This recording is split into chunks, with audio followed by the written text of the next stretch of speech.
Well. It feels good to get a win, don't it? Damn right. Damn right. The Eagles won. The Cowboys lost. The 49ers lost.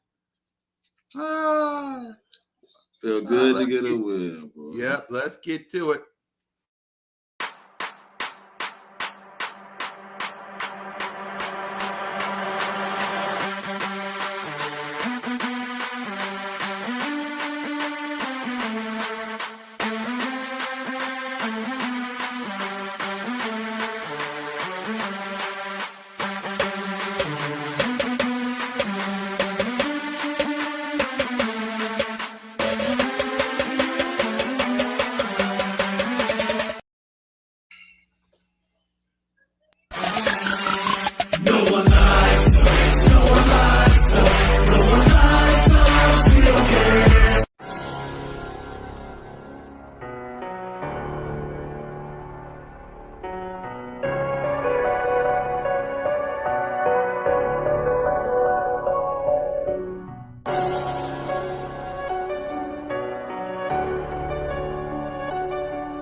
And with that, ladies and gentlemen, welcome to a victory edition of Broad Street Aftermath with your boy Cool Cat Connor with my brother King DB.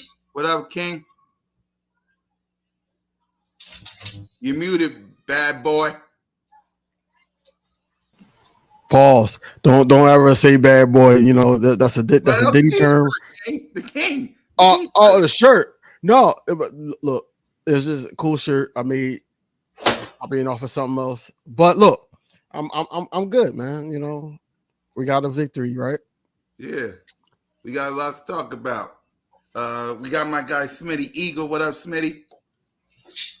I'm relaxed, man. I get to watch the rest of the Sunday on the good side of football. Yes, sir. So let's talk about it. Salute to everybody. We got Aaron in the chat. We got Mike in the chat. Of course, we got Short Dog in the chat.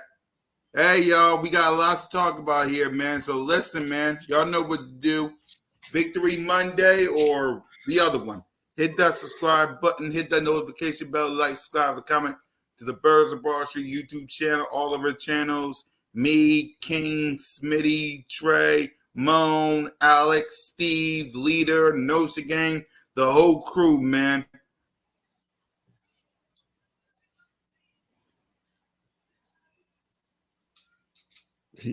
What happened? All right. Well, hey man, no, look, it was a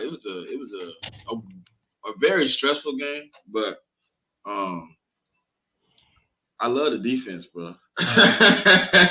Them boys stood on big business.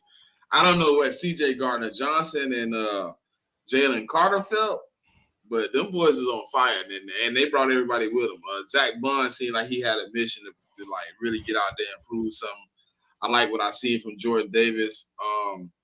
I mean, we didn't have the greatest, performance on offense, but defensively, dog, them boys came and they stood up, man. They stood up, they chest out, chin up, chest out. Even though they did get punched on last week with the run game. People told me that, Kamara was gonna have his way. He was gonna be able to, in the pass game and the run game, be our kryptonite. I don't think he had the night he thought he was gonna have, bro. I really believe, I said it, Vic Fangio, if you're gonna watch my podcast, bro, you know what I'm saying? You what I'm saying? You can shout me out, bro. You know what I'm saying? With the 5-man front you kept running with Milton Williams, Jordan Davis, and Jalen Carter. You could have shot me out, bro, in the post game. You know what I mean? No, but it was a good showing from the defense.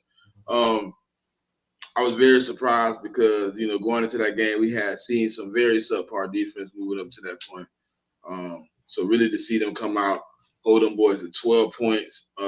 If I'm not mistaken, up until the last few minutes of the fourth quarter, they was under 100 yards, like things of that nature. Just to be able to do that, man, it looks like either they bought in or Fangio was not as stubborn as I thought he was. He changed it up.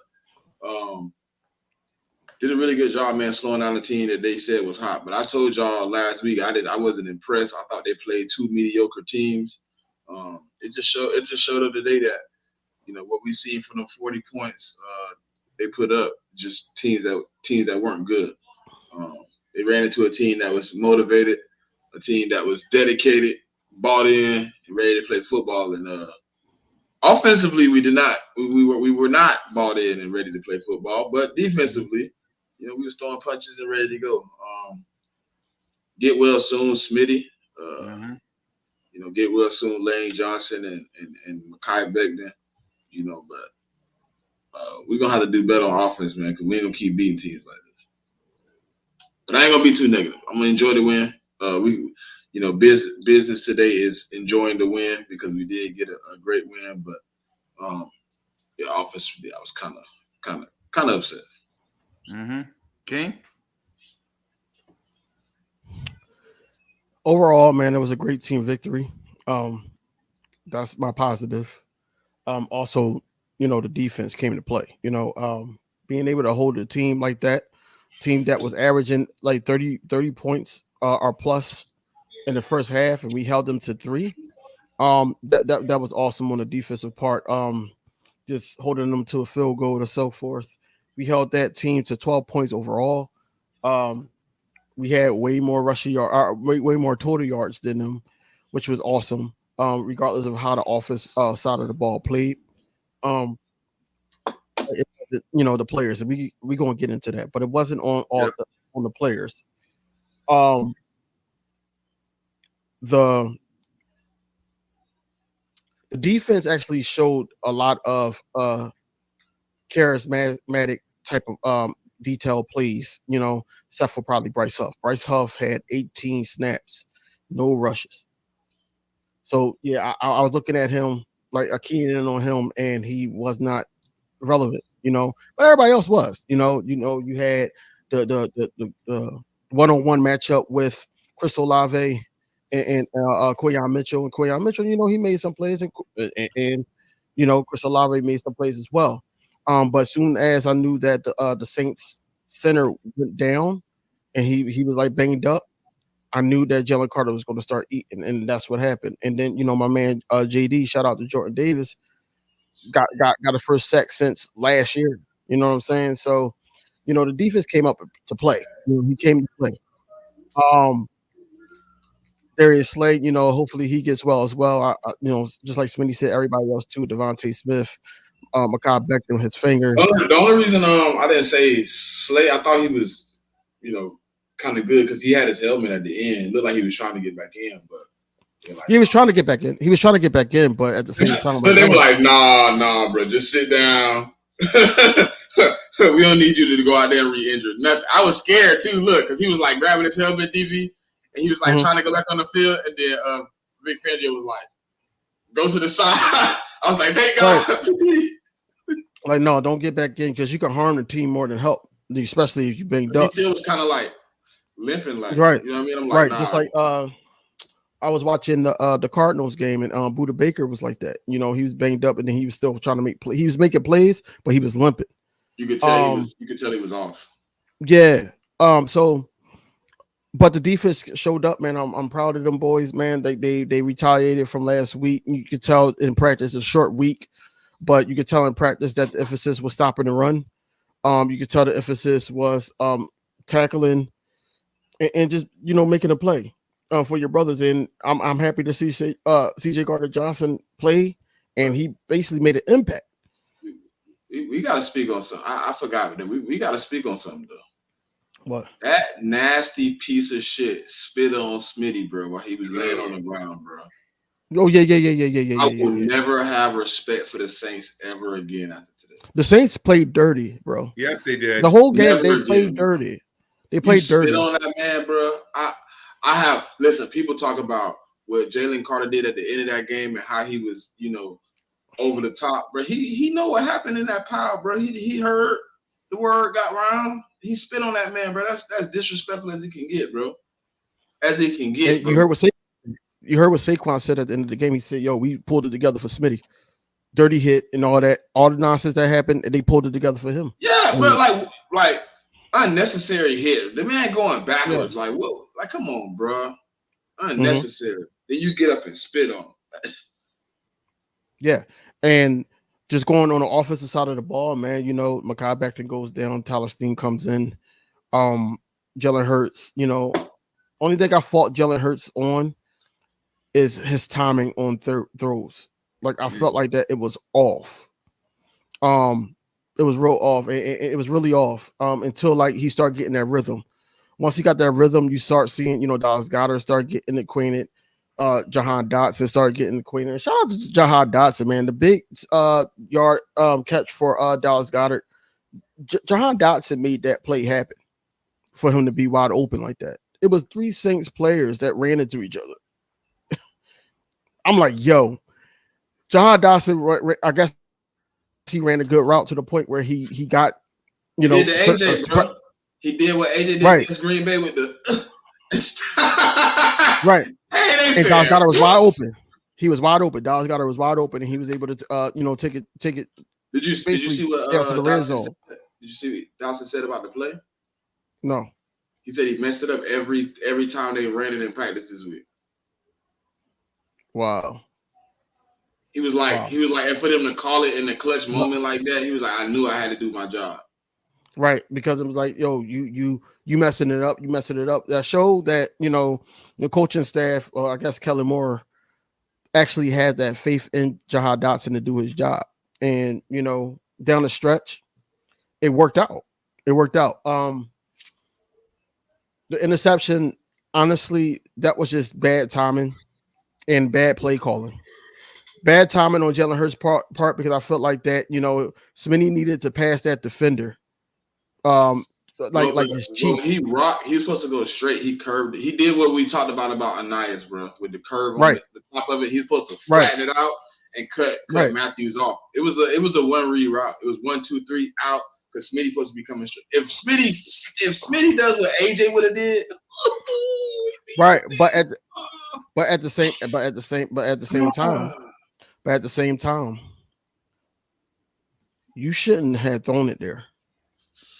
It ain't really like a read, bro. It's just like 1, 2, 3. When he rocked, I'm letting it go. I'm letting it go because I see the defense. It was a time. It's a what they call it, anticipation play. Mm-hmm. You read the defense off what they do. If he dropped, I'm putting it to Smitty, and Matthews did what he was supposed to do by dropping. Smitty just got to flatten that off. Smitty flattened it off as an easy touchdown. I don't care about all that. What I'm saying is the play call shouldn't have been that. Why not? It shouldn't have been no pass. Smitty just ran a little bad route. No, I'm not talking about the outcome. I'm talking about it shouldn't have been that. It should have been like a check down play. It should have been a run. It should have been something like that because the offense, is looking for that big play. And I understand giving your man an opportunity to try to make a play, but I don't think that it should have been that. It shouldn't have been that. You want to protect the quarterback, make sure he's basically making minimal mistakes. And you put him in a situation where he's forcing the ball to his playmaker, and the outcome was that. I swear, if we lost this game, that would have been an emphasis on national sports media that he threw the touchdown. He threw the interception in the red zone. As soon as it happened, they were just already. Twitter was blowing up. Hey, he threw so many interceptions in the last couple games, including the games for last year. Then he fumbled the ball. So certain things that we let it slide because we won. I'm just saying that we got to look at the whole. Like it was a win. It was a must needed win. The fumble is his fault, but I think if Devontae run the route right, it's an easy touchdown. What's the name will be 6 yards away from Smitty if Smitty flattened the route out. Smitty just curved it off. He didn't get in front of the defender like he should have. Sometimes anticipation throw, you know what I'm saying? You put it in the end zone, you thinking your receiver gonna do one thing, he does another. If that's AJ, bro, AJ flattened that off. He straight bully ball Matthews for a touchdown. They just, to me, you gave Smitty a AJ route. That's what I feel like. But you have to, because he's the number one. You have to give him that route. You have to. It's just, I think the timing was off with both of them, not just Hurts, but with Smitty as well. It was just off. It didn't look right. To me, I thought it was a touchdown. I thought Smitty was going to flatline it because I've seen us run that play 1,000 times, and AJ boot, he come back cross, it's straight line. You gave him too much of a bubble at the top of the route. Like, I don't know what, because it's like, I know the play so well. I know exactly what we was doing. It's just a 1, 2, 3. It got to be out on 3. When he rocked, he should be coming straight across Tyrann Mathieu's face. Matthew should not be able to get to the ball. And that's what I'm saying. As soon as he come across Matthews, it should have been right there between the numbers. That's where it was at, though. Smitty just didn't go to the right spot. When you look at the play, you'll be like, damn, Smitty did curve it. He should have went straight across. He didn't cut Matthew off. He gave Matthew a free lane to the ball. Mm. So Matthew didn't have to fight or nothing. He went straight downhill. If Smitty right there, it's almost like how I felt about the Jair Alexander one. Like, free lane to the ball. There's no receiver in front of you impeding, which with the route play you should be having somebody there. Nobody's there. Hey Lex, nah, bro, I sent you the space and everything, man. You told me Alvin Kamara was gonna have a day, man. I mean, look at these stats, man. Yeah, Lex, what happened, man? My defense didn't give up that run like you thought we was, huh? Interesting. The Aldridge. I'm gonna get to Sirianni. I'm gonna get to Sirianni. Yeah. I don't even know if I want to talk about dude gonna ruin I my do. day. I do. I don't really.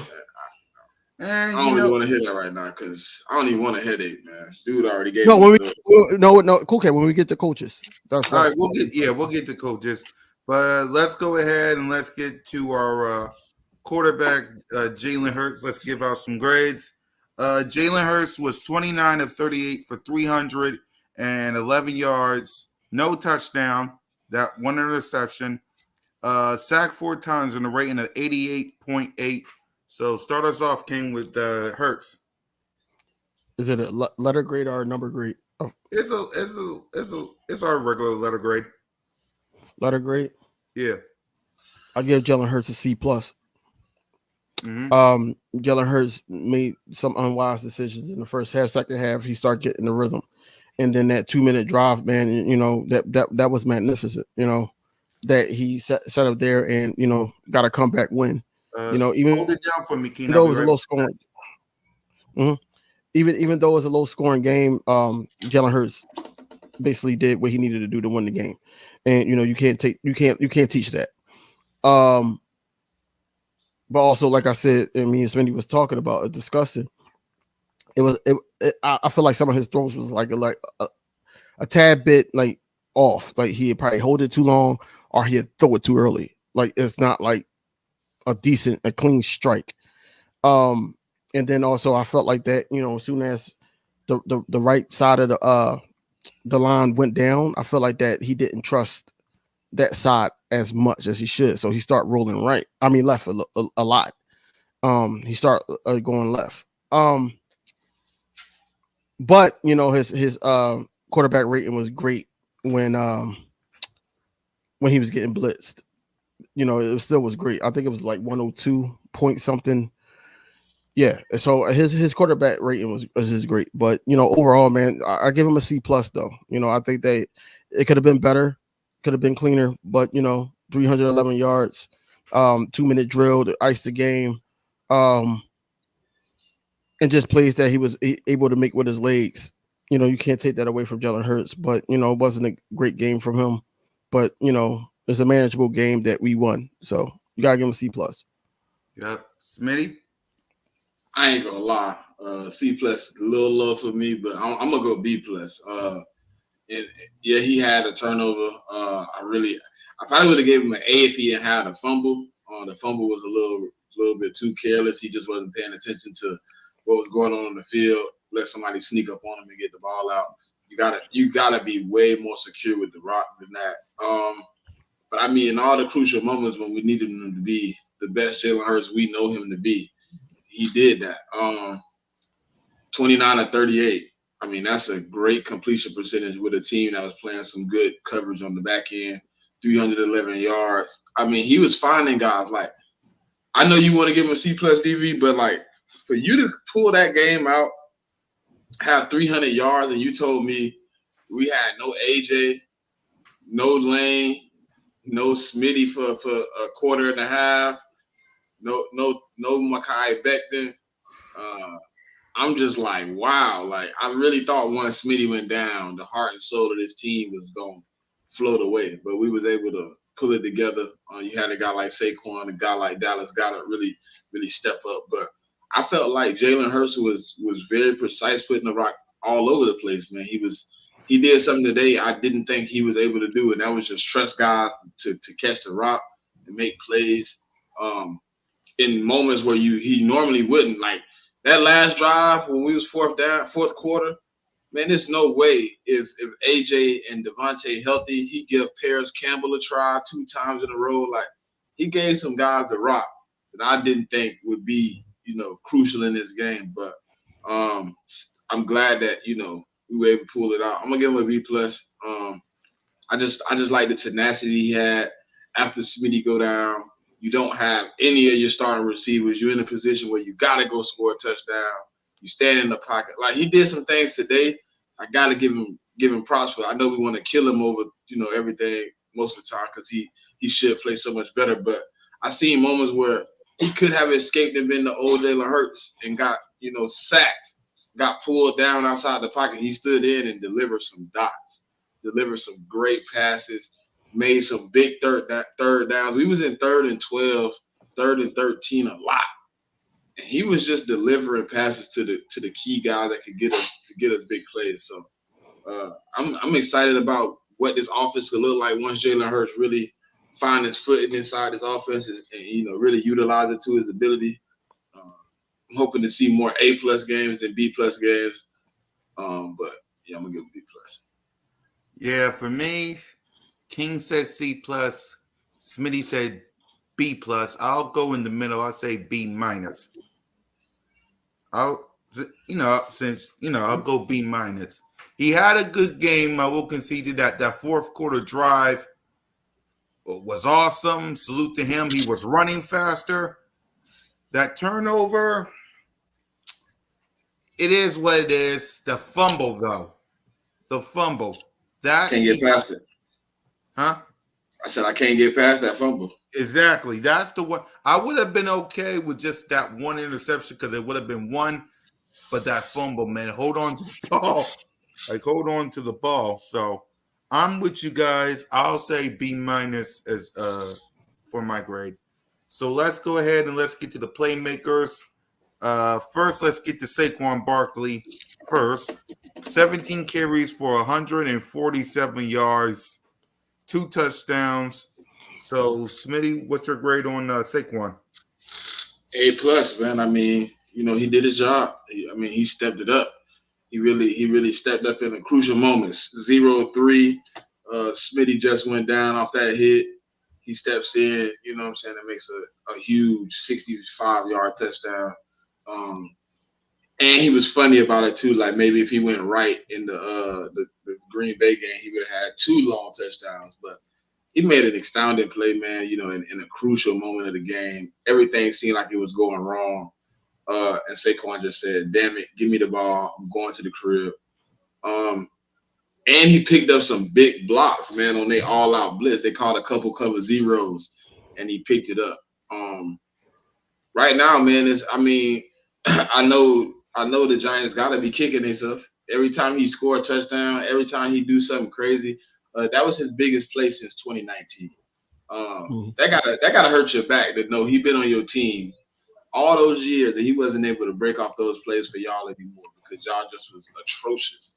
And we got guys out there that you got to give hand claps to that help Saquon. You obviously that offensive line picking up some big plays.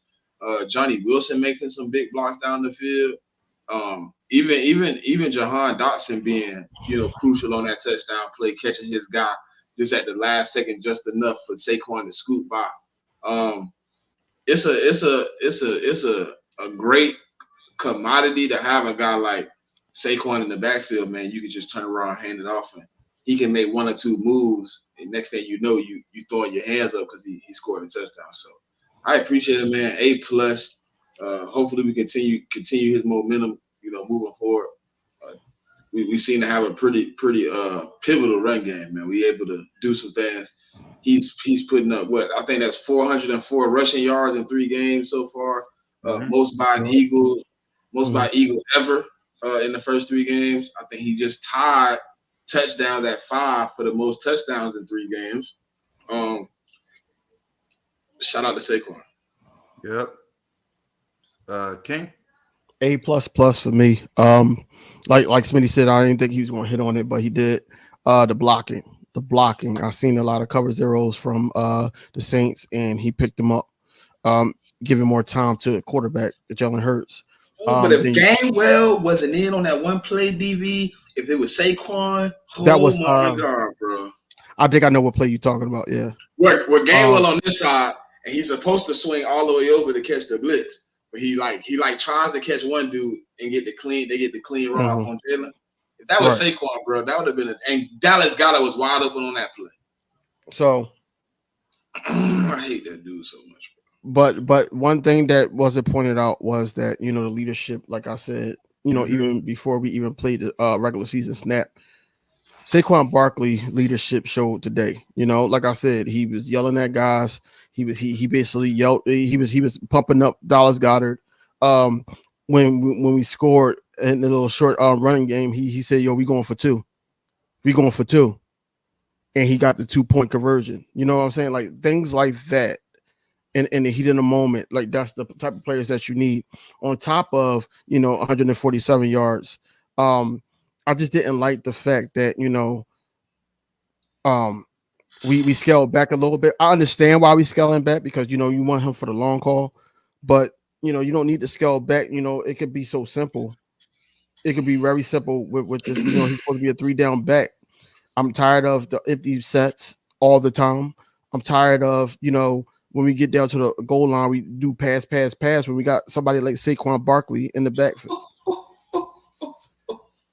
So yeah, I think Saquon Barkley had a day, man. This is one, this was his game for sure. I guess Drake London get touchdowns on that same pass play all the time, huh? It was just Slay, huh? It was just Hey, I thought DB was finna touch it too. He said it. You didn't catch the moment when he told Jalen Carter, "I need a fucking stop." Yeah, he did. He went up to Jalen Carter, face mask to face mask, and said, "I need a fucking stop." You know what happened on that play? Like shit. Yeah. Yep. That's some real leadership in the moment, man. Look. Before he was gonna do that, I ain't see him doing it like that. He did.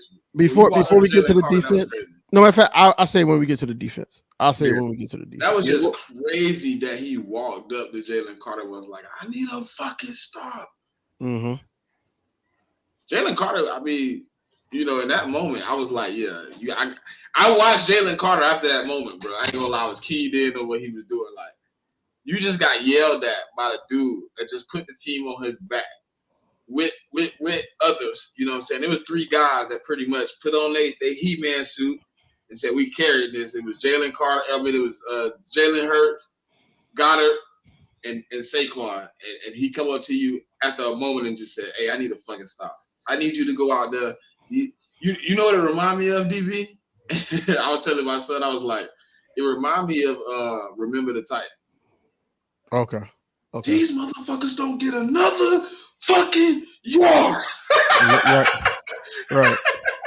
Bro, I was hyped, bro. I was standing in front of the TV like this. Come on, y'all. Give me one. Yeah. You want to go? You agree? Yeah. Cool cat. Or Ari, Saquon. yeah, A+ for Saquon. We can move on to the wide receivers and Goddard.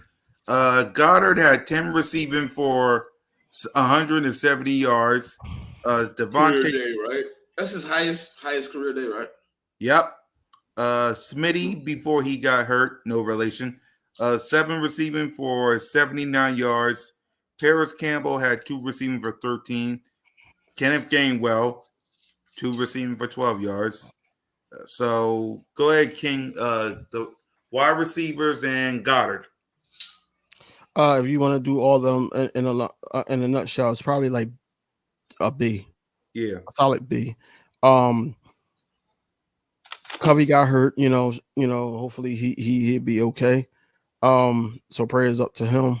Yep. Also, Smitty, getting knocked out, then that nasty hit because the play should have been called dead. Exactly. But they allowed it. You know what I'm saying? So, Smitty was going off. He was able to get us out of a jam. With some catches. Also, Dallas Goedert, man. This is what we've been saying, that Dallas Goedert needed to step up. He needed to be involved in the offense, I should say, and they schemed him open. They did certain things to make sure that he was irrelevant in the offense. And this is like one of his, if not the best game that he had as a Philadelphia Eagle. So yeah, Dallas Goedert was amazing, man. So yeah, I give him a B, man. The wide receivers didn't really do too much. Jahan Dotson, quarter pass. Paris Campbell came in, caught two passes, 13 yards. Well, yeah, I think that it was just more chemistry and everything. The trust from Jalen Hurts. I think that this offense will be moving in no time. A lot of people was trying to say, because AJ Brown wasn't there, that this is why they really need him. And I'm not saying we don't. I'm just saying that even without him, I feel like that we should have been able to score, and we went back to that stagnant offense. But with all the talent and the playmakers and the skill players that we have, I feel like that we can run with anybody. Jahan Dotson just gotta, know his place and also be able to, when his number is called, to make a play. And he made certain plays that wasn't even seen on the scoreboard or the what you call them, the stats, the stat sheet. But at the same time, he made some decent plays. So I'll give him a B overall, though. Yep. Smitty? Obviously the stats don't look all that great. I'm gonna go on a limb and give him an A-. I think what they did in the past game to get some guys like Dallas Goedert some yak yards, to help Saquon get some yak yards. They opened up some lanes a couple times for Smitty on some plays. I'm gonna give him an A-. I think technically what you're supposed to do as a receiver is partially blocking. I think they did a great job just holding downfield, getting a guy, taking him out of the play. And let these guys build up. Yeah, you don't see a guy go for 170, a guy go for 147, and those guys on the outside ain't doing their job. They really opened up some lanes. DV spoke on it earlier. Jahan Dotson just with the pivotal, not running into the defender to get 3 guys to run into each other to get Goddard a big play. A couple times I see when Goddard got a quick play. Calcaterra got out and made a block. It was a collective of I think solid blocking by the outside. Johnny Wilson even made a big play. You know what I mean? It was to me like they made some plays, man, some pivotal plays in some moments. I'm gonna give them an A-, man. I think what they do got to clean up is being more consistent. But I think as you go along, you get guys back in running their proper roles and things of that nature. You'll get back to what you need to see. But for what how you say it, like the intensity of the game, the emotions of the game, but you still to be locked in, still doing your job at a high clip. Blocking, staying on task, staying focused. A couple of these guys like Paris Campbell, man, he been on the practice squad, didn't get any recognition of being on the team or coming up and playing. And he had to step in last minute. Hey man, look, you in. He come in and he made a first down catch, and then he made a second down catch, made it like 3rd and 2. You know what I mean? And then we ended up getting a penalty on that play. So he had to come back and make another play. So I mean, I feel like, you know, a lot of those guys stayed focused, man. It was hard I think it's hard to stay focused, especially when you're on the practice squad. You don't know when they calling you up, when they throwing you in the game plan. For Paris Campbell, I know it's 2 catches, but those 2 catches, both of them came in pivotal moments, man. And then one, it should have been 3. It should have been 3, but we ended up getting a penalty. Remember, we got the hands to the face. Hands to the face. Yeah. He grabbed Saquon under here. So it should have been 3 catches. I think they did a great job blocking though, man. Just keeping the play alive. You know, keeping your guy alive, keeping him out of the play. No matter, because you don't know where Saquon or Jalen is going once they break the pocket. They can go either way. They're quick enough to make one cut, foot in the ground, and be back on your side. So I'm gonna give them an A-. Yeah, I'll give them a B+. They did solid today. That dirty hit was Devontae, man, and the fact that was a dirty play. I want to talk about that real quick before we get to the defense. That was a dirty play, man. And I don't know if y'all saw, someone said it, probably moaned, but salute to her. One of the defensive players spit in Devontae Smith's face. That is nasty. He didn't spit in his face. Yeah. He just spit on him while he was on the ground. It wasn't. He spit on him while he was on the ground. Yeah, that was nasty, man. You hit the guy and then you spit in his face. That was. Y'all want? Oh, Devontae. I don't care that he didn't spit in his face. Actually, he spit on him while he was unconscious, and that's some dirty shit. Yeah. And I hope karma pay him back what the fuck he need, because that's some disgusting. Like that's some real wild stuff. And then for people to be like, "Oh, Jalen Carter was unnecessary for what he did at the end of the game," nah, he wasn't. He definitely wasn't. He know what kind of game they was playing, bro. They was playing it dirty. They played it all the way to the fence dirty. They tried to get multiple people's hurt. I almost sent out a tweet and said Bounty Gate must be back. Exactly. You got any thoughts on that? That's what it felt like. It felt like they're paying players to get hurt. Exactly. You got any thoughts, King? It was just a dirty play overall, man. You know, it was one of those type of plays where they were just trying to take one of the best skill player off the field, I feel like. And then also on top of that, you know, they was playing dirty all game. And, you know, it just showed the frustrations on, you know, what they were trying to do.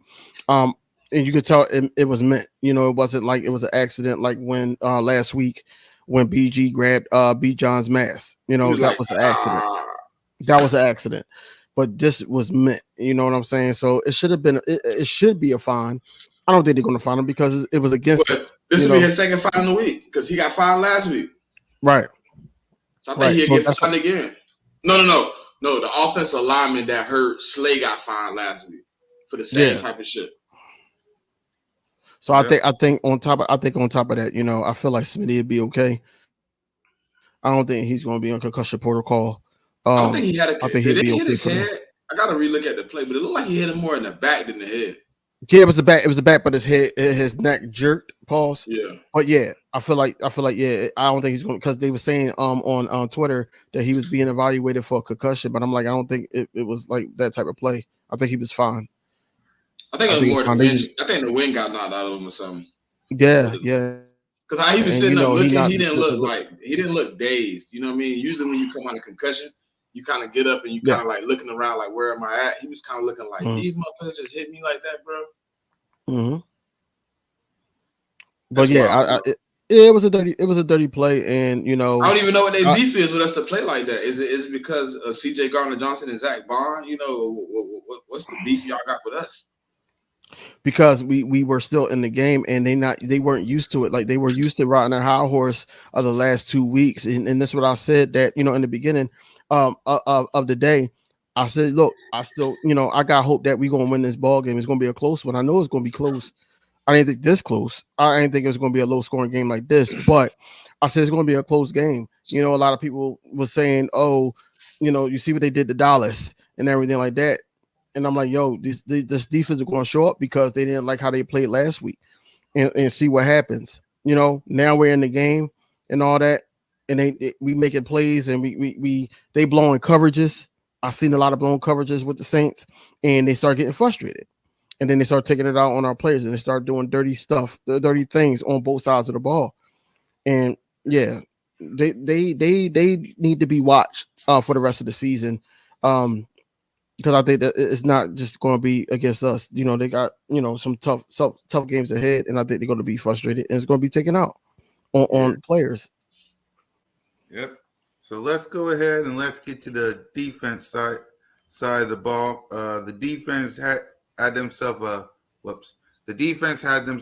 good day on the defense side of the ball. Derek Carr was 14 of 25 for 142 yards, 1 touchdown, 1 interception. Alvin Kamara was 26 of 87.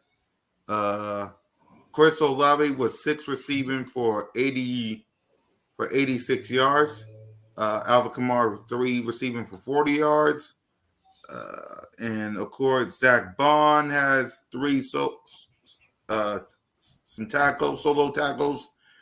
Chauncey, Nakobe Dean. So salute to the defense. So what grade would you give the defense, King? Scroll up a little bit to their wide receivers. Oh, to their wide receivers. Yep. Yeah, because you missed something, right? Yeah, go ahead. That last wide receiver that was giving it to the Cowboys, right? They got two good guys over there that they said, Yeah. He had go to their receivers. Go to their receivers. No, yeah, that's what it's right there. It's right there. Right there. Okay. Yeah. Zoom in. Yeah. That's Shaheed I'm telling had to zoom in because it's kind of blurry. Zero receptions for Shaheed. 0 yards. Mm-hmm. That was the guy that was cooking the Cowboys. He was cooking everybody. He was averaging like 100-some yards a game. He had 0 receptions for 0 yards. Both of the first games, he had 60-yard plus touchdowns. Yeah. Yeah. He ain't had that this game. They tried to get him open on 1. No, 2 times. 2. They tried 2 deep plays. Mm-hmm. One on one side to Slay, one on one side to Quinyon. They ended. It was funny. It was funny because I was like looking. I'm like, they kind of ended the same way. Like goal line pass, defender right there, defender turn around, good play on the ball. Like he wasn't getting behind the defense. And I like. Right. Did you hear what CJ Gardner-Johnson said? No. He was like, oh, y'all tried us all day trying to get deep. Y'all tried to get behind us multiple times. You know what I'm saying? Y'all tried it. Y'all did get the 1 touchdown, in the corner of the end zone. That's on me. He said, y'all couldn't beat us all day. And it shows right here in the stats. Like, none of they big play guys got big plays. Right. And Chris Olave, 6 for 86, he was getting a lot of dink and dunks. Yeah, but that's what I was saying. Like, we talk about this Vic Fangio scheme. It's frustrating, very frustrating because we're not getting the pressures that we need at times and everything like that. And we don't got the right personnel and everything like that. But then when you get games like this, you're like, oh, it makes sense. You're not letting nobody beat you in the back, pause, and you're still not getting a decent pass rush, but your front 4, and then he switched it up, and now he has 5 out there instead of 4. What I was saying, bro. What I said they need to do. I'm like, bro, you gotta throw Milton Williams, Jordan Davis, Jalen Carter. That's what I'm saying. It made it obvious that's what you needed to do. If you looked at the tape from the Falcons game, you needed that extra body there. You had to. But yeah, shout out to the front, the front, Jordan Davis, Jalen Carter. But looking at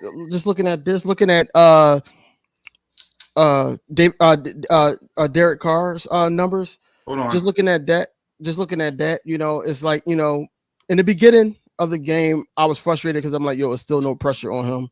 He's throwing the ball, but then they tightened up and they start getting pressure on him. And, Jordan Davis got a sack.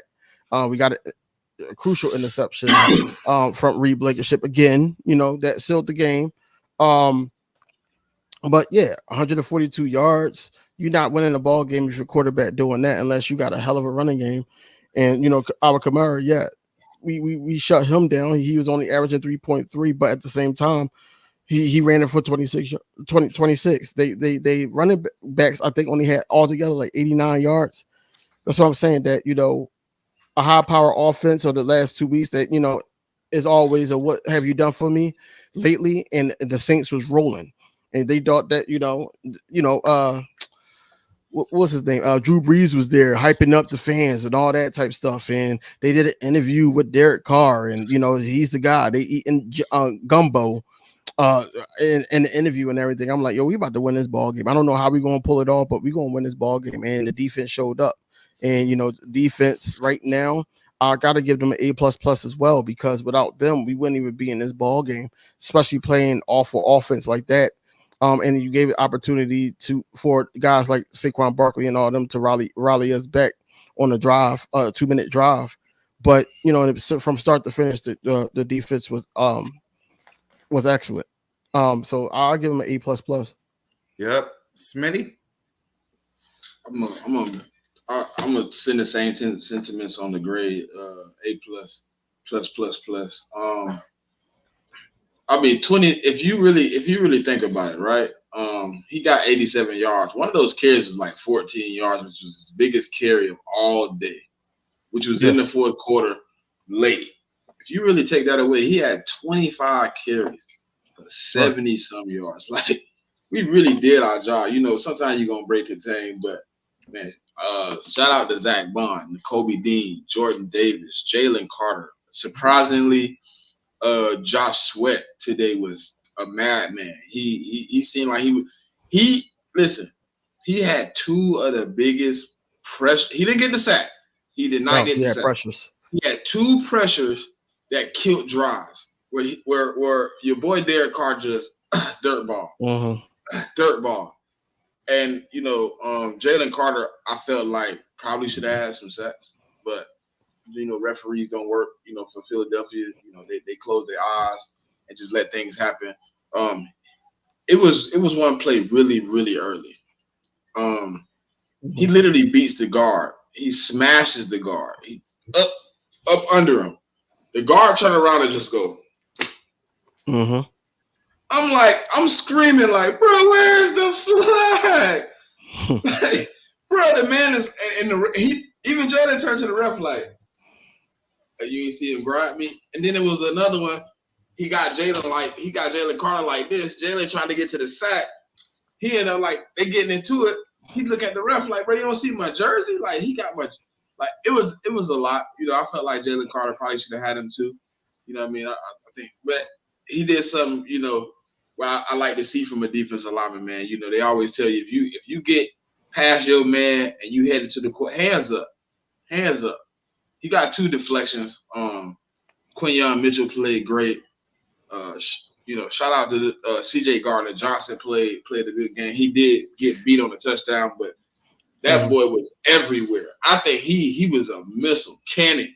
He was coming off pause. He was coming all over the field, just boom, boom, boom. I'm like, is CJ like, is he upset? Is he angry? And then he like to go against his old teams. That's why. Well, from what we heard at the end, I guess they was talking junk during the week. You know what I mean? Of course. I didn't really see it, but obviously CJ seen it. And he said he kept the receipt.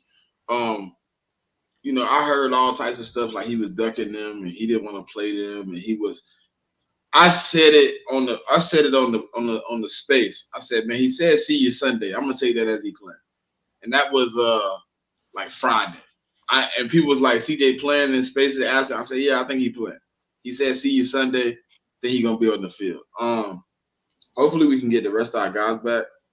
Defensively, I think this defense is gonna hit a whole new level. But right now, to me, if Huff could just get some pressure, he did really well today in the run. That's the one thing I will give him. With them sliding him inside and putting Zach Bond next to him, or sliding Zach Bond on the other end and putting Sweat inside, he was holding the edge. I'm gonna give him that today. But pass rush wise, he still ain't getting home. He's still not winning his matchup one-on-one on the outside. He did a couple of times get enough depth on his pass rush that Derek Carr had to, do some things to try to maneuver to, get a pass off. So I give him that, but he has to do better, man. He has to show up. But everybody else around him showed up today. Moro Jomo played some pivotal snaps and got some stops. So Alvin Kamara reaching his arm out. But Jordan Davis with the big sack, man. I think Derek Carr was scared for his life when he looked up and see Jordan Davis like, hey, all right, bro, you cool. I ain't gonna let you tackle me, dog.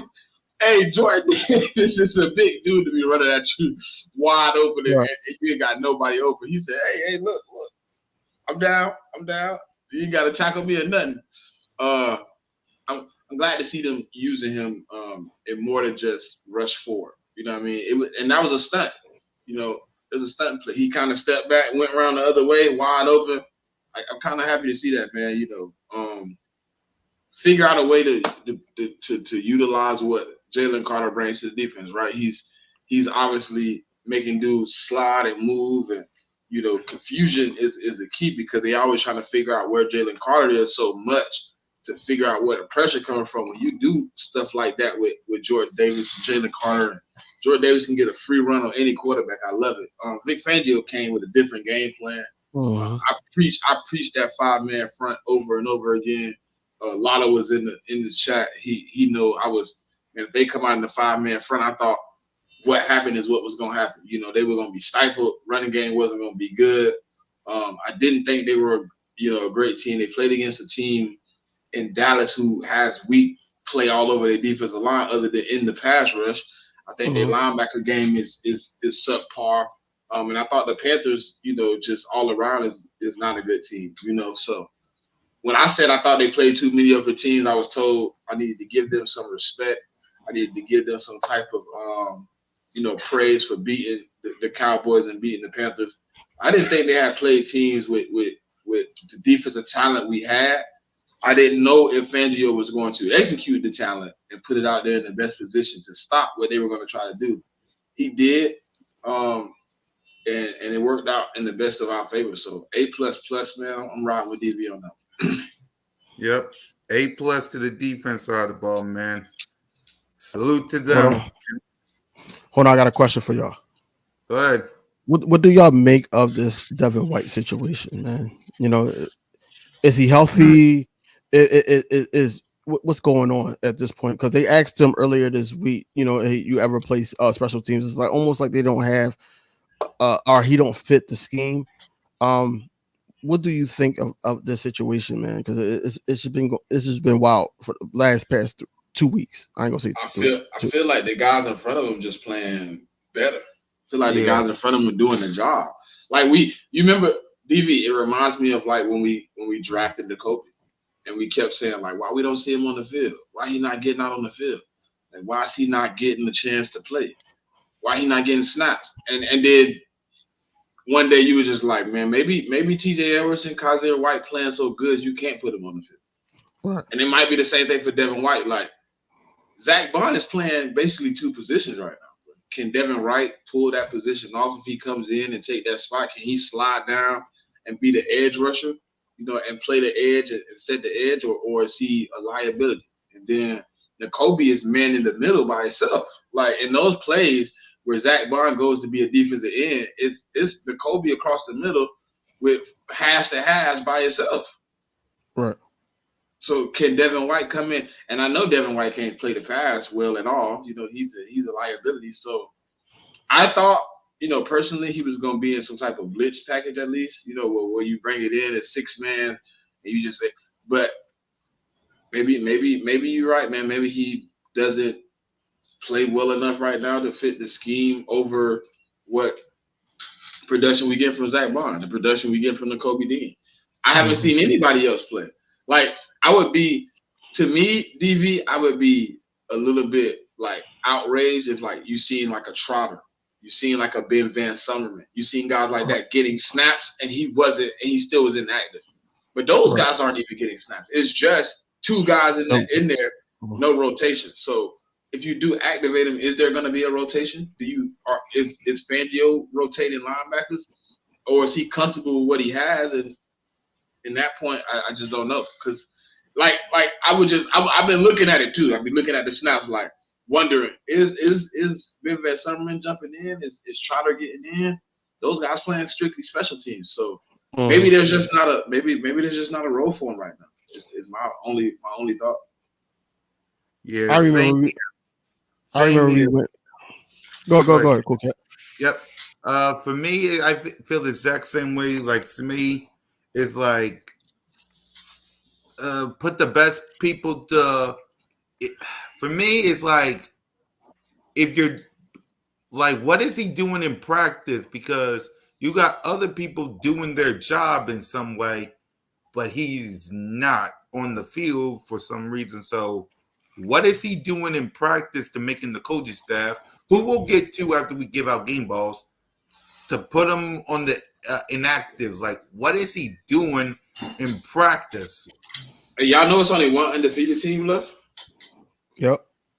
They play us. Yep, the Steelers. Stay undefeated, baby. Please let us knock you out. We can get some good momentum going down the stretch. Yep. So for me, to answer your question, King, I don't really know. It's like, what is he doing in camp? I mean, in practice, to not be on the field I don't understand it. I don't know. I just think that he don't fit the scheme, and I think that you can use him as trade bait around the trade deadline if somebody needs a linebacker or so forth. Because at this point, even looking at open practice and everything like that, the linebackers like Jeremiah Trotter Jr., Ben Van Summerman, they were having better plays than him. You know, the only things that I've seen him as his leadership towards Nakobe Dean, like giving him pointers, but also like, you know, the play he had against Saquon, the pass breakup. Besides that, you didn't really hear too much about Devin White, but he was just starting the with. Vikings are too. So it's the Vikings and the Steelers. Okay. But you didn't really hear anything about Devin White, and that's what I'm saying, that I don't think he fit the scheme. We can actually, you know, either get a pick or get another player for him, something. But I don't think he's going to fit the scheme at all. And I think Vic Fangio just don't like him in certain places. That's why they asked him about the special teams, because it just going from you possibly a starter and you a Super Bowl champion to just special team player, bro. Like that's gut wrenching. His spirit seems high though, bro. Like, if you pay attention on the sideline, he didn't seem like down or out. He seemed like happy. He was enjoying himself. No, I seen, well, when they first announced it, I heard some disappointment in his voice. Of course he's trying. I ain't saying in the interview, but I'm saying like more like while he was on the field during the game, his spirits was high. He was rooting his guys on. Like, he wasn't being like a Rudy Poo like he was last year with Temple. I just don't want this. I just don't want this to turn into another Rashad Penny situation. Yeah. What you mean? Remember, we was all like, Rashad Penny, put him in the beginning of the season. But then when he finally got in, and then it was just like, oh, that's why he's not in the game.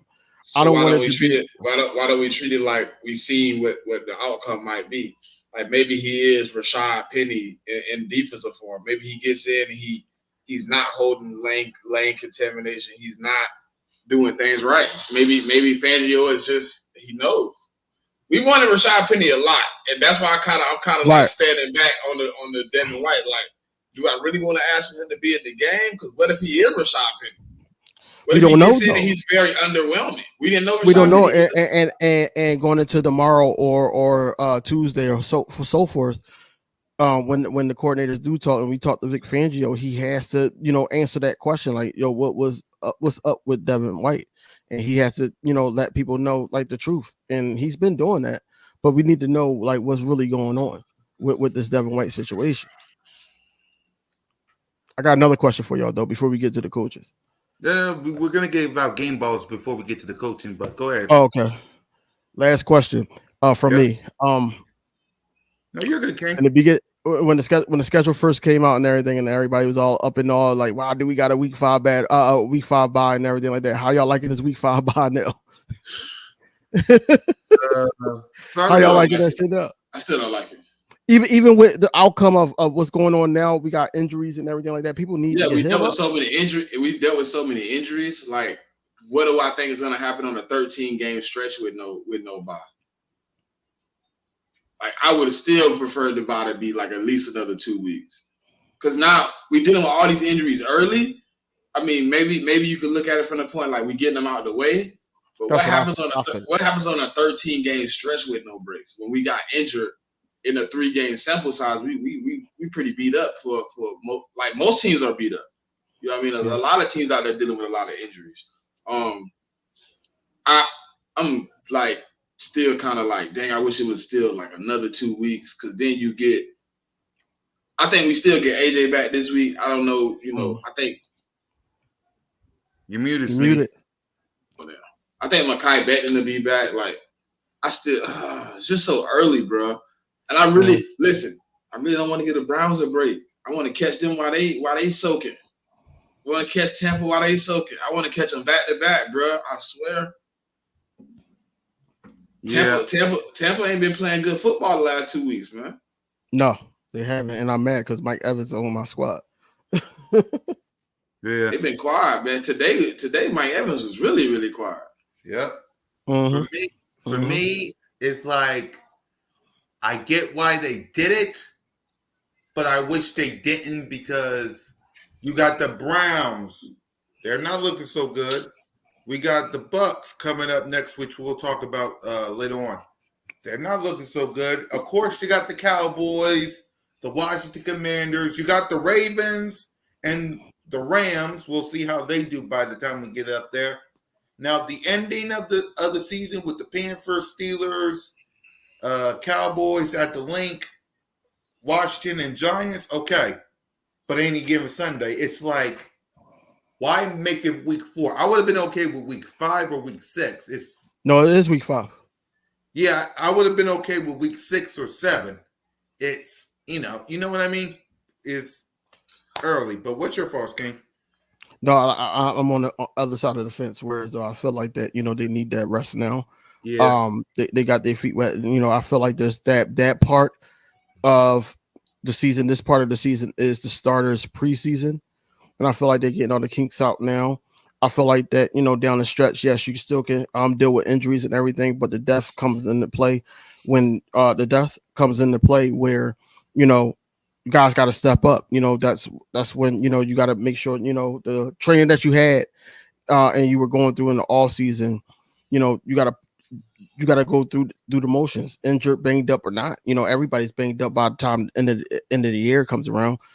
So you got to play ball. But I feel like that as of right now, you got Lane Johnson with a concussion, Mekhi Becton his finger, Devontae Smith was banged up, dirty play on Slay as well. Then you got Britton Covey, somebody that they highly key on 2 positions of the offense and special teams.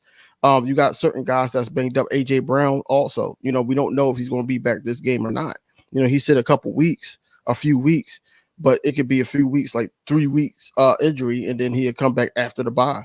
We don't know what's possible at this point, but I feel like now, because you couldn't change the bye, but now it's starting to look like it's going to help the Eagles in the long run than hurt them. I don't think it's going to hurt them. I'm like, you said the depth part, right? I would rather the depth be in playing with no tape than them coming in later and people understanding what we want to do with our offense once we have an identity. That's kind of how I am. Like, if we could have got through the next 2 or 3 weeks with the young guys in, because right now nobody knows what we want to do. That's kind of how we kind of effectively beating teams. Like, we're keeping them on their heels because we have a Saquon, then we have all this firepower. So people like, because that Saquon run, they've been stacking the box for like 6 or 7 plays. All of a sudden, Devontae Smith go down for some odd reason. They say, "Oh, we're not gonna stack the box this play." He go for 65. So it's like, just me looking at it, I'm like, they don't have any tape. They really don't know what the Eagles' identity is. So if we had to play some of the younger guys, I would kind of prefer to play them now. And it's kind of like they don't have tape. They don't understand what the Eagles want to do. They don't understand what we going, what we getting through right now. So obviously, week 5 bye is good now that we got the injuries, but I don't think I don't know. The 13 games in a row still bothers me, bro. It's just it's bothersome in my brain. Because it's like you put us in a predicament with like 4 games. Okay, yeah, we have been banged up, but then you got us 13 straight. Like, I don't even like that. I just don't like it. Yeah. So let's go ahead and give out some game balls. By the way, before I give out that out, salute to the 121 people watching, man.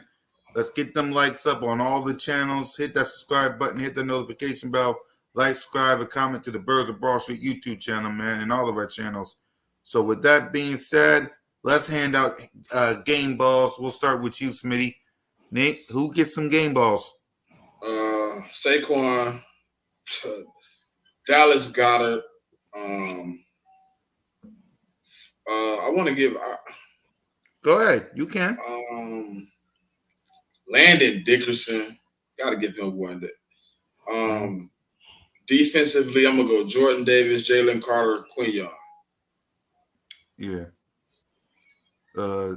King? I'm gonna go. I mean, obviously Saquon and Dallas Goedert, right? I was gonna say Landon Dickerson because I didn't think he's gonna say that because he played way better than he did against the Falcons. If I gotta get a third, I mean that's why I gave the third one because like the other two is kind of you can't not get those two a ball, so that's why I went with a third one. Like Saquon, I picked Devontae. On offense, I picked Devontae. I picked Devontae regardless. Listen, I wanted to go there, but I wanted to leave that for you. I kind of felt you was going. I picked Devontae. And on defense, of course, Jalen Carter, Jordan Davis. I'm gonna go CJ Gardner-Johnson. Even though Reed Blankenship had the interception, but I feel like Reed Blankenship interceptions were schemed up plays for him to be in that position to get those interceptions. It wasn't like he was like, he did the right thing at the right moment because the way the play fell out, like against Green Bay, that play was schemed up from the linebacker position, and that made him open to get that interception. He really cheating though. Yeah, that's what I'm saying. It's not like he's a ball hawk. It's just like he's in the right position at the right time. It's 50-50 because if he cheat and miss, it's a completion on both times. Really all 3 of the interceptions he's had in that same type of format. If he cheat and miss, that's a big play. It is. So he kind of a ball hawk because look at the catches he made, bro. He catch him like a ballerina, bro. He like, and, bro. If you take a picture right now of all 3 of the picks that we really remember in our head, they all look the same. They all the same pick, bro. He go Aaron all the way, Rodgers, he come back, and he catch it right before it hit the ground. The one from Aaron Rodgers, the other one from Green Bay, and then this one. They all look the same. All of them. Yep. For me, Dallas Goedert, Saquon on the offense side of the ball. Defensively, who's your third? Hold on, no. You gotta give out a third. Oh right, you know those right. I gotta give out a third. Man, yeah. You gotta reach out. Everybody know those 2. They had almost 500 yards combined. Right. Shoot, man. Like I don't want because King already said Devontae. I said Landon. There's only one other guy. It's only one other guy that you could say, and you would be right. Like even though I don't think that he had a good game, but you could give him a game ball as well. And the guy is behind me. Jay, man. Jalen freaking Hurts. Yeah, he gets a game ball, of course. There's nothing wrong with giving him the game ball. I think he played some bad moments and some good moments.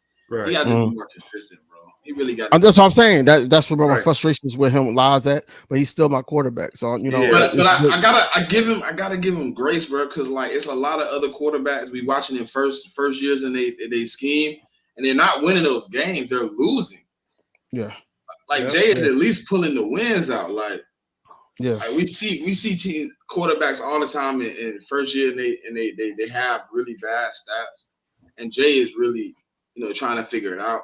He really trying to see it a little different. And Greg Olsen said it best. He said, the offense looks good, but you still got a quarterback that's learning. You know what I mean?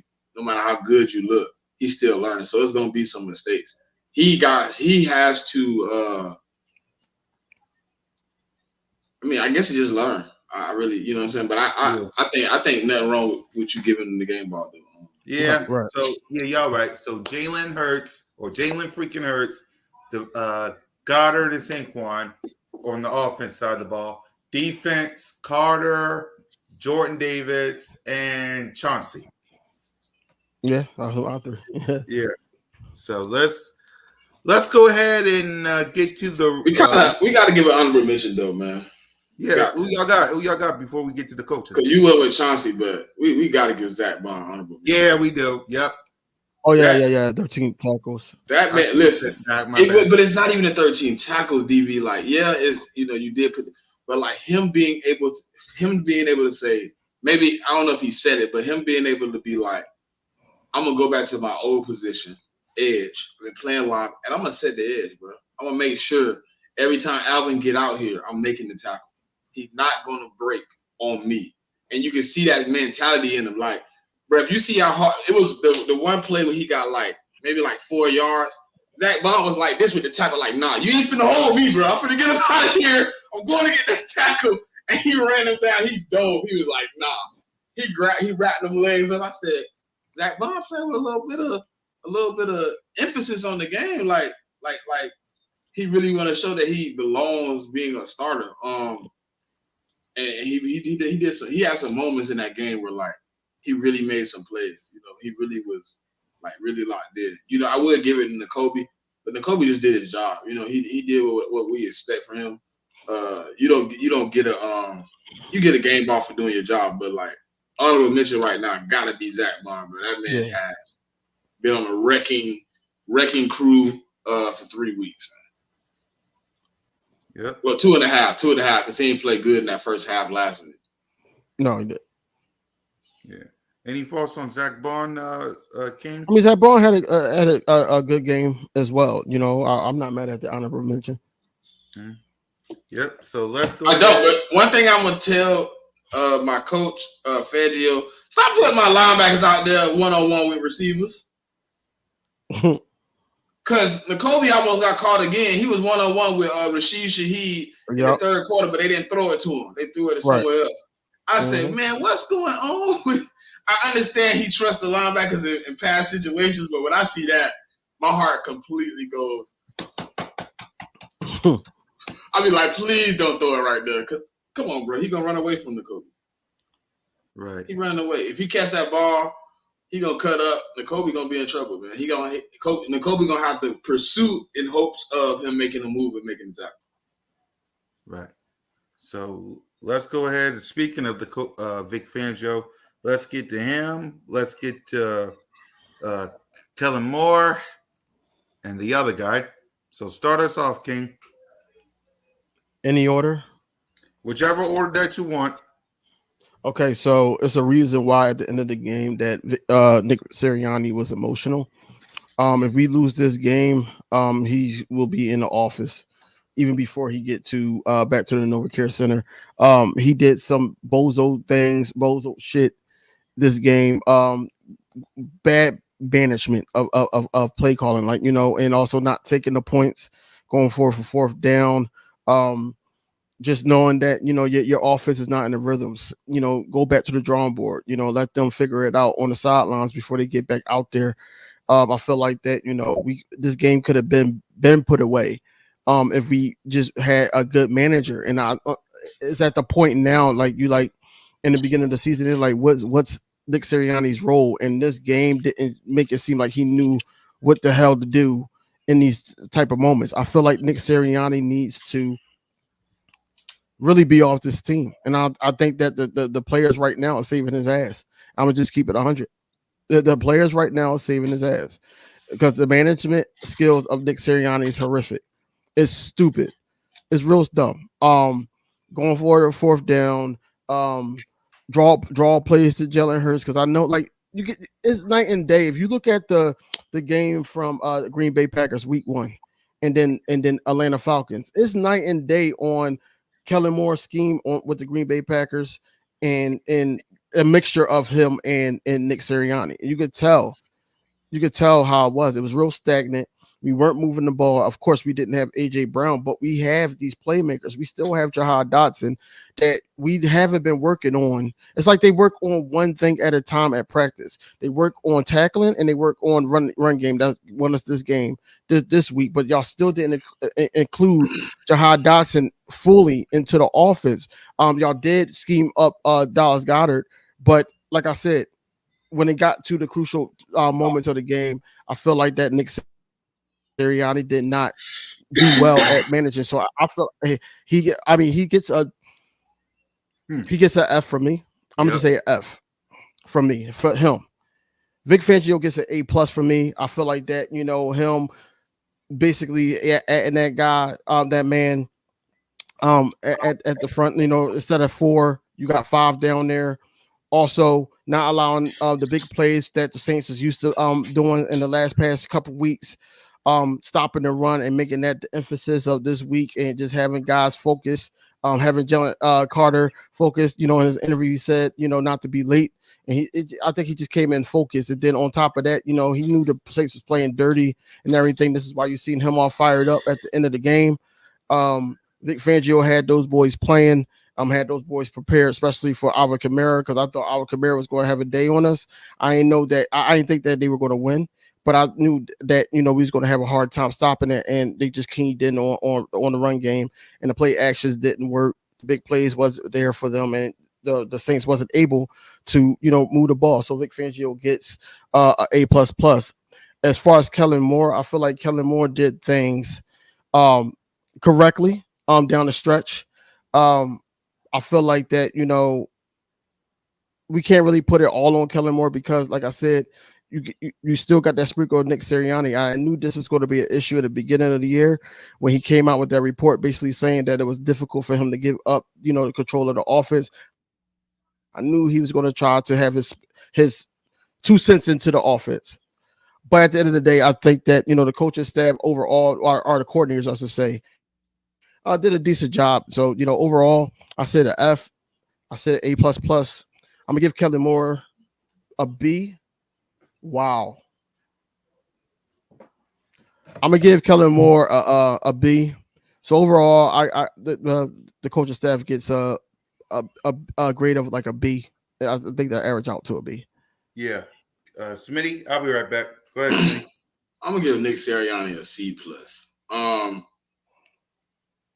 I really want to give him a little bit more. He made two tremendous fucking idiotic plays in the red zone, not going for the field goal. I ain't gonna give him an F though. I mean, he did piss me the hell off. I wanted to choke him a couple times. I wanted to go to the Saints and be like, bro, if you don't take those 3 points at half and the 3 points coming out of half, I was really upset with that, right? That was some bad maneuvering. I don't know if he calling plays. I know some of his playbook. I could tell some of his playbook is still in the damn plays. You can tell some of his offense is still incorporated. It wasn't a full 100% switch, but I think as the season go on, as Kellen Moore is able to implement his offense and get more guys, understanding their role and what's going on and understanding, because I know he likes a lot of options and stuff like that to his main receivers, giving them the chance to, hey, look, you're going to have two ways to go on this. You can go across the field. You can take them on the fly. We trying to hit them in a couple ways. But Nick Sirianni, you have to understand. I understand, like, and you could tell he listened to what people are talking about. Last week, we all complained about the 4th and 3. We all said, you got to be more aggressive, He does this on a regular basis. He overcompensates. You got to stop doing that and just coach the game, bro. Like, that's why I said it's only 2. Like, the first one, the Saquon, the tush push, the variation, that really was just Calcaterra being a bum and slipping on the outside and getting cooked. Yeah. And if he doesn't get cooked, Saquon get the first. He literally got blowed the hell up. He was laying on the ground like this when the play was over. But he was laying like this before the play was over. He was just laying on the ground like, oh, man, did they just blow me up? Is everybody going to see me on national TV? Everybody walked away. He still was laying there like this. I'm like, bro. But you got to take the points in the second two opportunities, right? That first opportunity, it went astray. You left the 3 out there. When you come back, the second time, you got to get the 3. I believe, the third time you come down after the half, you got to get those 3. That's 6 points on the board. Mm-hmm. That could have put us in a comfortable position after Saquon scored the touchdown, but he did make, some pivotal calls. I don't like this. Oh, he had 3.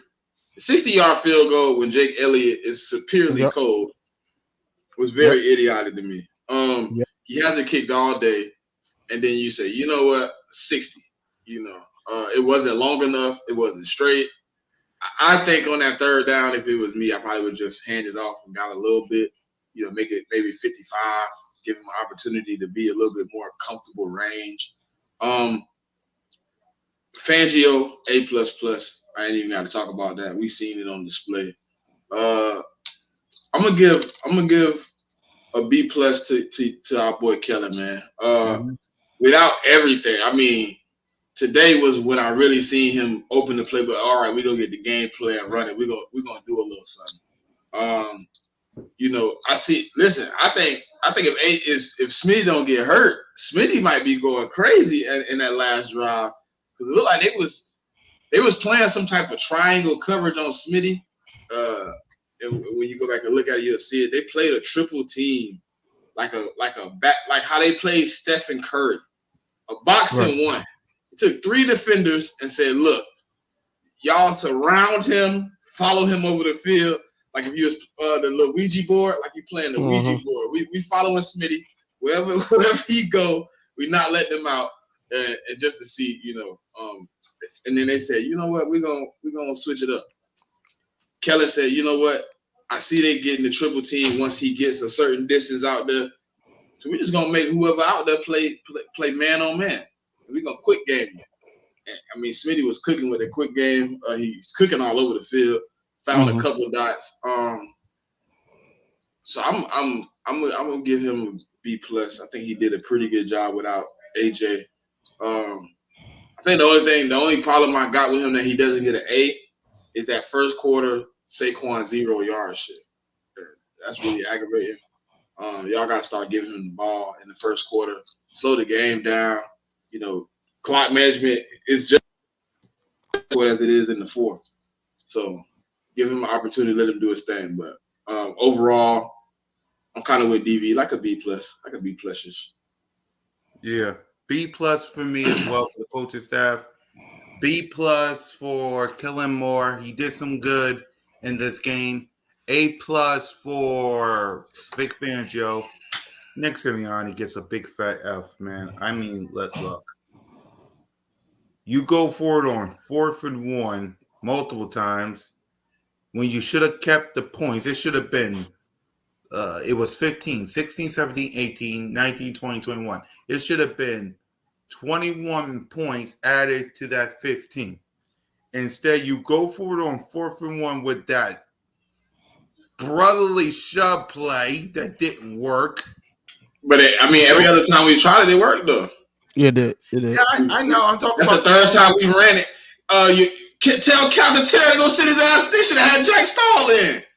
Go when you watch that play, you're gonna be like, "Oh, I see why it didn't work." Calcaterra literally gets blowed the freak up by a small dude, by a cornerback. Cornerback stood him up and made him lay on the ground. I swear, Calcaterra to me, bro, is so damn soft, bro. I really be want to sell dude out. Like I know the play didn't work, but for you to get blowed up by a cornerback like that and you 6'2", 280, for you to get laid out like if you was Kenny Gainwell, man. Bro, that is ridiculous, bro. For you to be, bro, you had one job: stop the man in front of me because my running back is finna run down this hole. And by the time the running back get there, you land on the ground, face down in the dirt like this.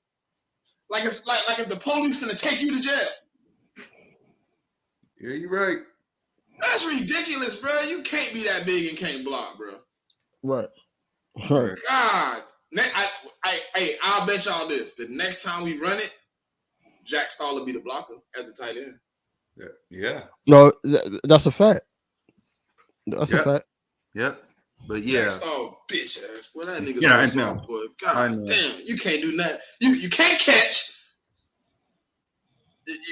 You can't block. I almost want to ask you the same question, Sirianni. What is your job? Exactly, man. So B+ for the coaching staff, F for Sirianni, B+ for Kellen, A+ for Vic Fangio. So let's give our early preview because we're early on the Buccaneers. So we'll start with you, Smitty. Early thoughts? I mean, keep the defense going the way we is now. I mean, we can do the same thing to them. They're a little different. They're not an outside zone running game team. They like to run in the middle, which is our strong front. We like teams that run straight at us and not outside where we got to do all this. Even last year, even with the porous defense, running in the middle was still not a good idea for any team. The biggest thing is I think Quinyon is probably going to get tested a lot more than he has in any other game because they're going to put a guy like Mike Evans over there. They're going to put a guy like Chris Godwin over there. They're going to put the guy that we don't like that much because Bradbury wasn't able to tackle in the playoff game, Palmer over there. They're going to test Quinyon out a few times. They're gonna put him in situations with one-on-one with Mike Evans and let Mike Evans run his famous route. In the red zone on that fade. One-on-one, he gonna get tried. So hopefully, he comes out with a good game plan. We're able to stifle them like we did today with the Saints. And it's a team that's spiraling a little bit. They're trying to kind of catch their footing. Even though they won last week, it was ugly win. They lost today in another ugly fashion. Offense wasn't able to really click. So I think next week we got to come out with the same type of game plan. And they're injured. So hopefully we do get a guy like A.J. Brown back. They are down a lot of secondary pieces. They're working with, the midnight crew, the skeleton crew, to try to get stops. I think if we come out next week, man, and I think Vita Vea out too. So that's another, big thing for us. I think this game here, man, it's two teams kind of searching for identity going into the fourth game of the season. Both teams kind of struggling to get their first couple wins off the board. And both of us kind of had sad losses. They sad losses come after us having a good victory. I think you got to go in and execute your job like we did today. Stay true to what you're doing on defense. Keep the 5-man front because I think even with the 5-man front, I know it's predominantly for the run. We were able to get pressures off the 5-man front. It didn't seem like people offensive line was able to pick up. And I think it depending on the game plan or depending on who's on the field, I think we're gonna have a tough sled ahead of us. If we down AJ, we down Smitty, we down Lane. If we down Makai, we coming out playing. But I'm kind of grateful we get to go in this week, kind of knowing guys are out. You kind of game plan some more guys in. I thought, Jahan Dotson would have had a bigger role, but maybe this is opportunity. You going against a team with, limited secondary help right now. Their best secondary player is out for the year, and Antoine Winfield Jr. So I think, this game here could be a good one. I haven't really got a chance to look totally at they loss today to see, how effective the other team was in beating them, what they did well. So I'm gonna just go off of what I seen from my team so far. If we can get another effort like we did on defense today, and we can improve the offense, I think we're in for another good game. Yep. King. Yeah, I feel like this game is going to be the smoothest that you see the offense. I think reasoning is because you bring in a guy like Kellen Moore and the quarterback coach like Doug Nussmeier that had Jalen Hurts practice the blitz that the Bucs was good for, doing. Todd Bowles and them did a great job, putting this the game plan against Jalen Hurts. So they're going to test that out early. To see how much that improved. And then we gotta go forward with the adjustments, and we're just gonna be looking forward to that. But I think the offense. Do you think they will? They're gonna test it out early. I'm just saying with all they, just me personally, just asking, with all their secondary injuries, you think they're gonna leave, guys that they don't trust out there on the island?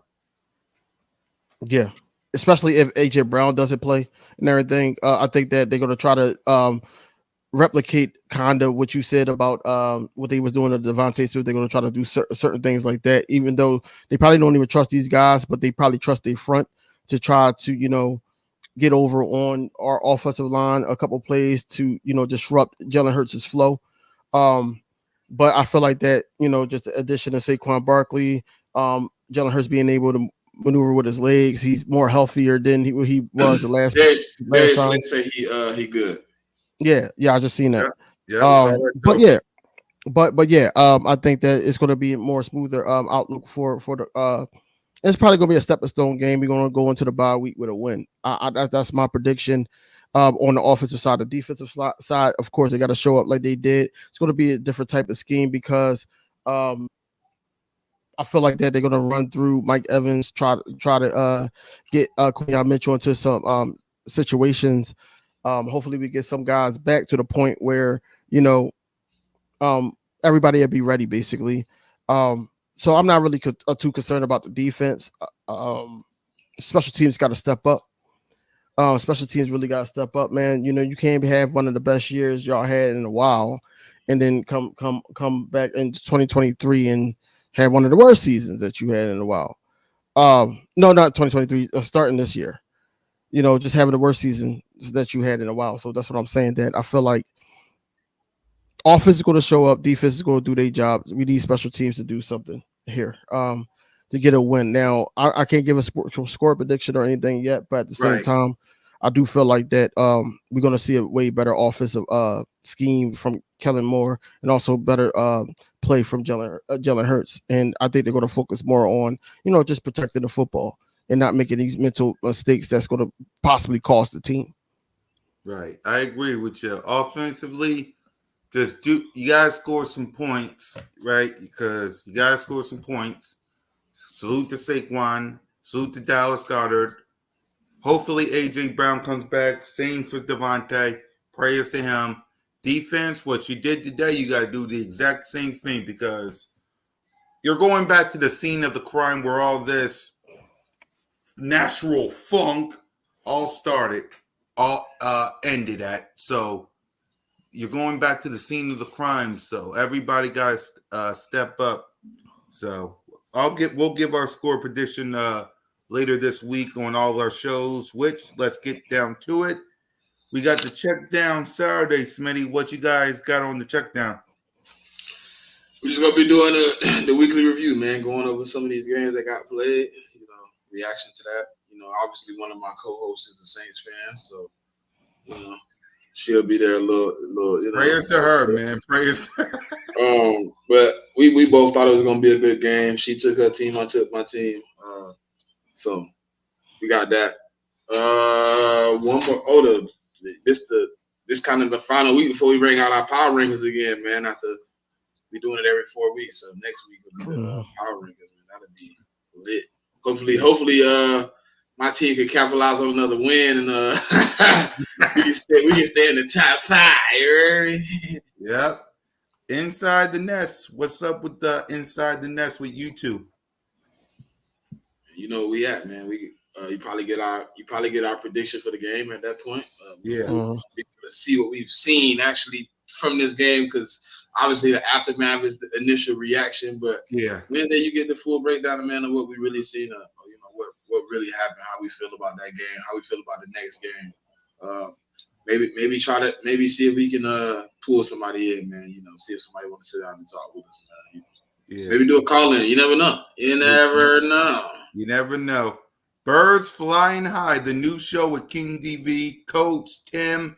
What's up with the crew, King? So both of my guys are in New Orleans right now. So they're not going to be here. Timmy, Coach. They both there, and I knew it's going to be a hard time for me to be able to do this show. I don't know if it's going to happen, but if it does happen, it's going to be a call in, just to get everybody's take on, what's going on with the team. Nick Sirianni, what they think or see that could be done better moving forward. But and how they feel about this victory here. But overall, yeah, it'd probably just be a live calling and just having people on, just talking football. Right. Cool Cat Mitch, Birds of Broad Street tomorrow. The word of the day for Birds of Broad Street is respond. How do we feel about the Birds responding to this to the loss with the Falcons and this win? So the word of the day is respond. Cool Cat Mitch will talk about it. Jalen Freaking Hurts podcast will really talk about it. Broad Street News, Bird Talk, the normal stuff with your boy. So make sure y'all tap in. And with that, let's wrap up the show because we got things to do tomorrow. So start us off, King. Look, man, it always fly equals fly, man. Happy that we coming off a victory. Of course, it wasn't the prettiest of victories, but we had take it. After the letdown in Philly versus the Falcons, but we had take the win. Shout out to the defense for supporting the offense all game and making sure that we was in a great position to seal the deal. And shout out to the coordinators for basically putting out decent game plans when it mattered the most. Focusing on the run stopping and everything like that. I just don't want everybody to, come off tomorrow and say, we got issues still. I feel like that. They will. It's still like a work in progress, or as of right now, it's just going through the motion as an Eagle fan. Like I said, the bye week, I feel like it's going to help us out to get healthier and try to be our best for this long stretch pause that we got to go through towards the end of the season. But look, as always, go Birds, fly Eagles fly, man. Great win. We 2-1. Could have been 3-0, but we take the record, man. I'm happy to be 2-1 and not 1-2 like some other guys. Yep. Smitty. Hey man, it's always fly Eagles fly. It's always go Birds, man. Let's get back healthy. Let's get back to the game plan. Let's execute. We got a big game coming up next week, and then we got the bye, so. Not too much. Let's just do better on offense, man. Come out and play a little bit better on offense, and we should be good. Until y'all know what it is, man. Until next time. Yep, till next time. But for me, listen, I much rather be 2-1 with a whole lot of stuff to work on than 1-2 like these other teams. Cowboys, 49ers. So I much rather be 2-1 than 1-2. Just keep the main thing. Work on your fundamentals. Let's get to Broad Street football. Ignore what all these people going to say because if you listen to radio, if you listen to these TV shows tomorrow, they're going to tell you the exact same thing. So ignore all that. Focus on the Buccaneers. Ignore everything else, y'all. Focus on the Bucs. That's who we need to focus on. We focus on anything else. You saw what happened versus the Falcons. So let's focus on the Bucs. And with that, fly Eagles fly, go Birds, and whether it's the thrill of victory or the agony of defeat, there's always an aftermath. Peace. Fly,